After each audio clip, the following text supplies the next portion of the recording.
20 Haziran 2024 tarihinde Diyarbakır ili Çınar ilçesi ve Mardin ili Mazıdağı ilçe sınırlarında meydana gelen yangın olayı ile ilgili sunumumuzu takdim ediyoruz.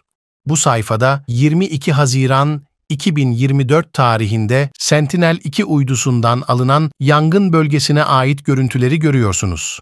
Ama şimdi vali bir açıklama yapıyor. Anız yangını diye yani köylüyü karalayacaklar. Yani DEDAŞ'ın işte kendi kurumlarını aklamak için suçu köylüye atıyorlar. Kesinlikle bak ben gerekirse mahkemeye gider ifade de veririm. Bak yani medyada konuşurum. Her türlü Bu bölümde yangının mezarlıkta başladığı ve elektrik tellerindeki arktan kaynaklandığı iddiası üzerine yapılan olay yeri inceleme görüntüleri yer alıyor. Mezarlık alanında elektrik şebekemizin bulunmadığı, mezarlığın sağ alanında ise üçüncü şahsa ait enerjisiz elektrik şebekesi bulunduğu tespit edilmiştir. Köksalan mezarlık yanına giden özel branşman direği. Direk numarası 234 83 34. Direğin etrafında herhangi bir yanıklık yok. Ayrıyetten seksiyoner açık. Mezarlığın içi hep yanmış durumda. Orayı da çekeceğiz. Köksalan mezarlık bölgesi. Mezarlığın içi yanmış. Etrafta herhangi bir gerilim hattı. OG seksiyoner açık ve etrafında herhangi bir emaresi yoktu. Yangının buradan çıkma ihtimali. Köksalan mezarlık bölgesindeyiz. Mezarlık gölünde her bir gerilim şebekesi bulunmamalıdır.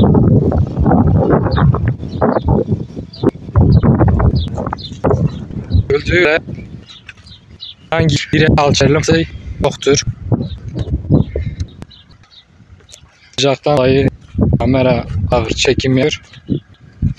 Fakat küçük bir zaten mezarlığı etrafında herhangi bir şebeke herhangi bir şebeke.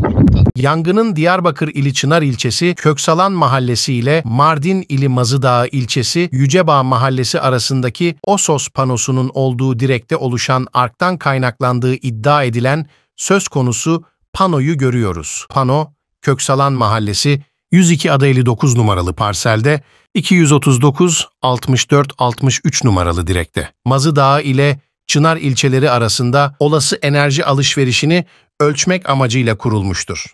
Bir başka görselde sahaya ait tek hat şemasını görmekteyiz. Panonun kurulu olduğu 330-30544 nolu direk F2 Mazıdağı hattı istikameti 239-60 452 kamperin açık olduğu direk 3 Ekim 2023 tarihinden beri yaklaşık 1,2 kilometre enerjisiz bölge. Söz konusu direğin üstündeki teçhizatlar ve primer pano. Yeşil ile belirtilen taraf Mardin Mazıdağı istikameti hattının enerjisiz olduğu.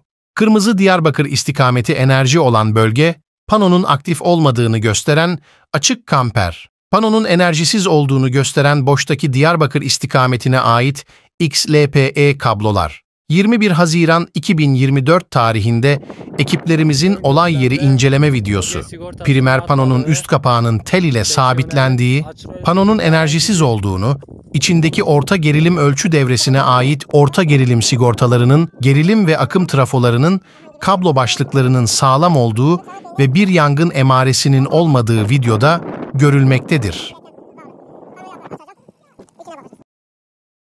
Bu sayfada Sentinel-2 uydusundan olay ertesi alınan uydu ve nem görüntüsünü görüyoruz.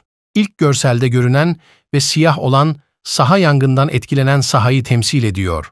İkinci görselde ise kırmızı yoğunlukta olan saha nem ve ısı göstergesini belirtiyor. Bu sayfada ise 17 Haziran 2024 ve 20 Haziran 2024 tarihlerinde Sentinel-2 uydusundan alınan görüntüleri görmekteyiz. Bu görsellerden de anlaşılacağı üzere yangının anız yakımı kaynaklı gerçekleştiği tespit edilmiştir.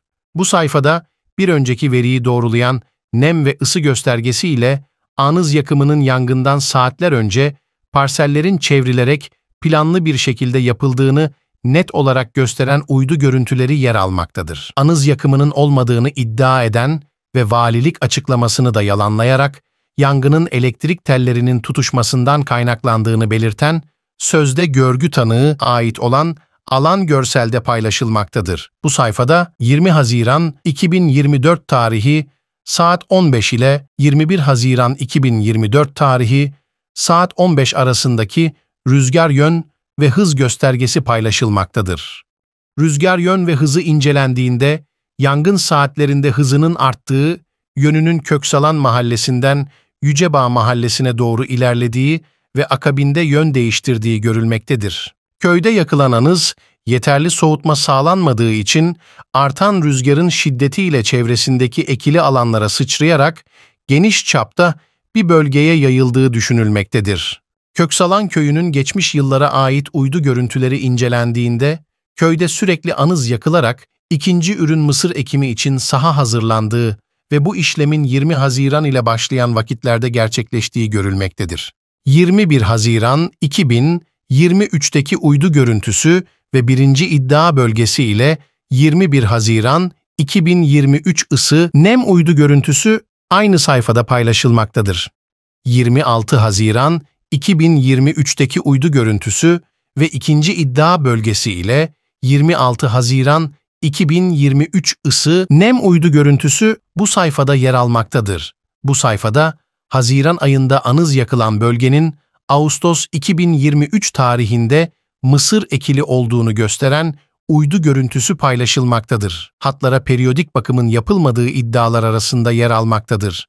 Ancak görüldüğü üzere yangının başlangıç noktası olduğu iddia edilen Diyarbakır ili Çınar ilçesi, Köksalan Mahallesi 102 ada 59 numaralı parselde bulunan 23960 460 3 CBS numaralı direk ve bu direğin bulunduğu şebekemizde en son 11 Aralık 2023 tarihinde 106 839 270 3 numaralı iş emriyle bakım işlemleri gerçekleştirilmiştir.